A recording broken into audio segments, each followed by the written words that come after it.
Hola, muy buenos días. Mi nombre es Robinson Ortiz Olaya. Soy actualmente estudiante de doctorado en la Universidad Católica de Eichstätt-Ingolstadt en Alemania y desde hace aproximadamente 2 años y medio hago parte de la red CAPAZ de investigadores sociales.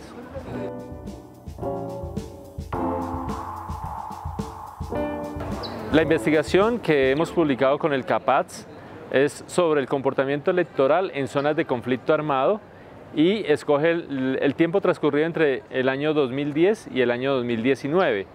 Esta es una sinopsis de la tesis de investigación que estoy desarrollando con la Universidad Católica de Eichstätt-Ingolstadt. El tema de investigación surge a partir de los resultados del plebiscito por la paz que se desarrolló en el año 2016 en Colombia. En vista de los resultados que se sucedieron, quedó la inquietud de por qué ese comportamiento electoral en las zonas de conflicto armado, bien sea la aceptación o no del proceso de paz. Y a partir de allí surgen las inquietudes acerca del comportamiento de los votantes en estas zonas de conflicto. Pero no se puede tomar una fotografía única y exclusivamente de ese hecho del 2016, sino que era necesario abordar la temática desde el año 2010 mínimo y hasta el año 2019, tratando de buscar unos patrones de comportamiento electoral que me dieran argumentos de por qué la población votó en contra o a favor del proceso de paz en esa época.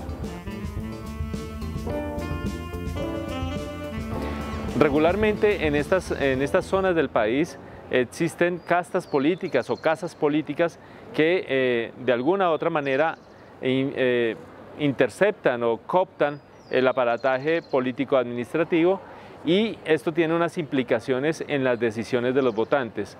Uno podría asegurar que los votantes en estas regiones del país se encuentran involucrados en una maquinaria enormemente clientelista, en una maquinaria enormemente dominada por el miedo, en una maquinaria que limita las opciones de democracia, y en un país como Colombia poder identificar eso en las zonas de conflicto armado nos dan pistas de por dónde poder empezar a desarmar por lo menos el lenguaje en las comunidades, el lenguaje de los candidatos y de las candidatas, y poder entonces elaborar unos planes de democratización en estas regiones. Regularmente en las zonas de conflicto armado el concepto o el término de maquinaria no es utilizado, sino se utiliza más el de clan o familia política, casta política o familia política. Esto refiere regularmente a personas dentro de la región que durante muchos años han incidido en la parte administrativa y en la parte electoral de la región. Y esto tiene unas implicaciones porque hay una cooptación de los líderes, una cooptación de los administradores en torno a los intereses particulares de estas casas políticas. Se hicieron cerca de 14 entrevistas semiestructuradas, se hizo análisis de datos electorales y adicionalmente unas visitas de campo, sobre todo en época electoral. Estuvimos presentes en las elecciones del año 2019, en octubre del 2019, estuvimos presentes en varios puestos de votación, conversando con los votantes, tratando de identificar qué era lo que sucedía allí atrás, con algunas encuestas directamente a los votantes. Dentro de los hallazgos que hemos encontrado en esta investigación hay algunos de índole institucional y otros de índole territorial. De índole institucional básicamente es la diferencia que existe entre el censo electoral y el censo poblacional. Estas diferencias que existen en algunos municipios denotan que posiblemente hay una transhumancia o un trasteo de votos de algunas ciudades capitales hacia algunos municipios. El segundo hallazgo, más de índole territorial, tiene que ver con el comportamiento en las elecciones, bien sean locales, presidenciales o legislativas. Y en el caso del plebiscito, en la participación que existe cuando se convoca a la comunidad o a los votantes para plebiscitos o referendos o consultas.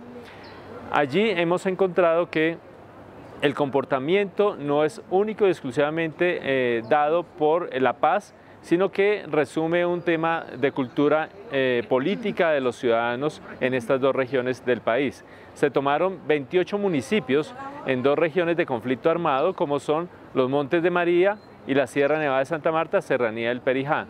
Son zonas en donde el conflicto tuvo su mayor presencia o su mayor rigor en la década del 2000 y 2010. Los invito y las invito a que busquen nuestra investigación en la página web del CAPAZ. Allí aparece como un documento de trabajo y es importante porque nos puede ayudar a evidenciar cuál es el comportamiento en las zonas de conflicto armado, que es totalmente distinto a un comportamiento en una ciudad o en un municipio intermedio. En esta publicación encontrará algunos datos de interés para el análisis. Está escrita de tal manera que pueda ser asequible en su lenguaje a cualquier líder político o líder social que le interesen los temas electorales. No solamente el día de la elección y los resultados, sino posterior el análisis que se puede hacer y cómo puede al mismo tiempo generarse en unas agendas de investigación en distintas zonas del país.